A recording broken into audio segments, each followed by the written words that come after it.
ನಾಗಮಂಗಲದ ಘಟನೆ ಬಹಳ ದುರಂತಕಾರಿ. ಕರ್ನಾಟಕದಲ್ಲಿ ಕಳೆದ ಕೆಲವಾರು ತಿಂಗಳುಗಳಿಂದ ನನ್ಗನ್ಸುತ್ತೆ ಈ ಕಾಂಗ್ರೆಸ್ ಗವರ್ಮೆಂಟ್ ಬಂದಾಗ್ಲಿಂದ ಸಿದ್ದರಾಮಯ್ಯನವರು ಕೊಟ್ಟಿರುವಂತ ಫ್ರೀಡಮ್, ಮುಸಲ್ಮಾನರಿಗೆ ಯಾವ ತರದ ಫ್ರೀಡಮ್ ಸಿಕ್ಕಿದೆ ಅಂತಂದ್ರೆ ನಾವ್ ಏನ್ ಮಾಡಿದ್ರು ಕೂಡ ಕರ್ನಾಟಕದಲ್ಲಿ ಬಚಾವ್ ಆಗ್ಬೋದು ಅನ್ನುವಂತ ಒಂದು ಭಾವನೆಗೆ ಮುಸಲ್ಮಾನರು ಹೋಗ್ಬಿಟ್ಟಿದ್ದಾರೆ. ಹಿಂಗಾಗಿ ಅವ್ರಿಗೆ ಅನ್ಸಿದೆ ನಾವು ಕಲ್ಲೊಡೆದು ಬಚಾವ್ ಆಗ್ಬೋದು, ನಾವು ಮೂರ್ತಿಗಳನ್ನು ಉರುಳಿಸಿ ಬಚಾವ್ ಆಗ್ಬೋದು, ಈ ತರದ ಪ್ರಕ್ರಿಯೆಗೆ ಹೋಗಿದ್ದಾರೆ. ನಾಗಮಂಗಲದಲ್ಲಿ ಗಣೇಶೋತ್ಸವದಲ್ಲಿ ಮೆರವಣಿಗೆ ಹೋಗ್ತಿರ್ಬೇಕಾದ್ರೆ ಅವ್ರು ಕಲ್ಲೆಸ್ದಿರೋದು ಕೂಡ ಇದೇ ಹಿನ್ನೆಲೆಯಲ್ಲಿ ಅಂತ ಎಂಥವ್ರು ಬೇಕಿದ್ರು ಹೇಳ್ಬೋದು. ನನಗೆ ಬಹಳ ಬೇಸರದ ಸಂಗತಿ ಏನು ಅಂತಂದ್ರೆ, ನಾವು ಗಣೇಶೋತ್ಸವವನ್ನು ಮಾಡೋದು ಹಿಂದೂಗಳು ಒಗ್ಗಟ್ಟಾಗಿ ಸೇರ್ಬೇಕು ಅಂತ, ಎಲ್ರು ಒಂದ್ ಕಡೆ ಸೇರ್ಬೇಕು, ನಾವು ಹಬ್ಬ ಮಾಡ್ಬೇಕು ಅಂತ. ನಾವು ನಿಮ್ ದರ್ಗಾದ ಎದುರುಗಡೆ ಮೆರವಣಿಗೆ ಬರಬಾರದು, ನಿಮ್ ಮಸೀದಿ ಎದುರುಗಡೆ ಮೆರವಣಿಗೆ ಬರಬಾರದು, ಯಾವ ರೂಲ್ ಇದು? ಇದು ಸ್ವತಂತ್ರ ಭಾರತ, ಇಲ್ಲಿ ಎಲ್ರಿಗೂ ಮುಕ್ತವಾಗಿರುವಂತ ಅವಕಾಶ ಇದೆ, ಅವರವರ ಧಾರ್ಮಿಕ ಆಚರಣೆಗಳನ್ನ ಮಾಡ್ಲಿಕ್ಕೆ ಪ್ರತಿಯೊಬ್ಬರಿಗೂ ಅವಕಾಶ ಇದೆ ಅನ್ನೋದಾದ್ರೆ, ನೀವು ನೀವಿರುವಂತ ಜಾಗದಲ್ಲಿ ಬರಬಾರ್ದು, ನಿಮ್ ಏರಿಯಾಗಳಲ್ಲಿ ಬರಬಾರ್ದು, ದರ್ಗಾದ ಎದುರಿಗೆ ಬರಬಾರ್ದು, ನಾವಿರುವಂತ ಜಾಗದಲ್ಲಿ ನೀವು ಸದ್ದು ಮಾಡಬಾರ್ದು, ನೀವು ಮ್ಯೂಸಿಕ್ ಮಾಡಬಾರ್ದು. ಏನ್ ಅರ್ಥ ಇದಕ್ಕೆ?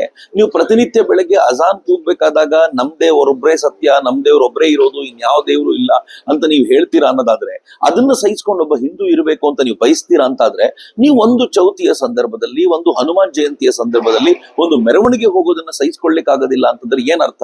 ಬಹುಶಃ ನನ್ಗನ್ಸುತ್ತೆ ಇಡೀ ಇಸ್ಲಾಂ ತನ್ನಂತಾನು ಇವತ್ತು ಒಂದು ಬದಲಾವಣೆಯ ಪ್ರಕ್ರಿಯೆಗೆ ತಂದ್ಕೊಳ್ಬೇಕಾಗಿರುವಂತ ಅಗತ್ಯ ಇದೆ.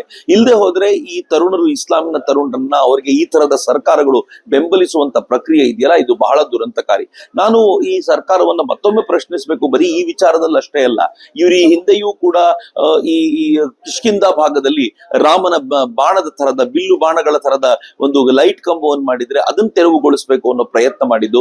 ಇವೆಲ್ಲವನ್ನು ನೋಡುವಾಗ ನನ್ಗೆ ಎಲ್ಲೋ ಒಂದ್ ಕಡೆ ಅನ್ಸುತ್ತೆ, ಸಿದ್ದರಾಮಯ್ಯನವರು ಇವ್ರಿಗೊಂದು ಫ್ರೀ ಪಾಸ್ ಕೊಟ್ಬಿಟ್ಟಿದ್ದಾರೆ, ನೀವ್ ಏನಾದ್ರೂ ಮಾಡಿ ನಿಮ್ಮನ್ನ ಉಳಿಸುವಂತ ಕೆಲಸ ನನ್ನದ್ದು ಅಂತ ಹೇಳ್ತಾರೆ. ಮತ್ತಿದು ಮೊದಲನೇ ಬಾರಿಗೆ ಏನಲ್ಲ, ಈ ಹಿಂದೆ ಗೃಹ ಸಚಿವರು ತಾವೇ ಒಂದು ಪತ್ರವನ್ನ ಜೈಲರ್ಗೆ ಬರೆದು ಬಿ ರಿಪೋರ್ಟ್ ಹಾಕಿ, ಯಾರ ಡಿಜೆ ಹಳ್ಳಿ ಕೆಜೆ ಹಳ್ಳಿ ಪ್ರಕರಣದಲ್ಲಿದ್ರು ಅವ್ರಿಗೆ ಬಿ ರಿಪೋರ್ಟ್ ಹಾಕಿ ಅಂತ ಹೇಳಿದ್ದೆಲ್ಲವನ್ನು ಗಮನಿಸಿದ್ರೆ ನನ್ಗನ್ಸುತ್ತೆ ಸರ್ಕಾರದ ಬೆಂಬಲ ಇರುವಂತ ಭರವಸೆಯ ಮೇಲೆ ಇವ್ರು ಈ ಕೆಲಸ ಮಾಡ್ತಾರೆ ಅಂತ.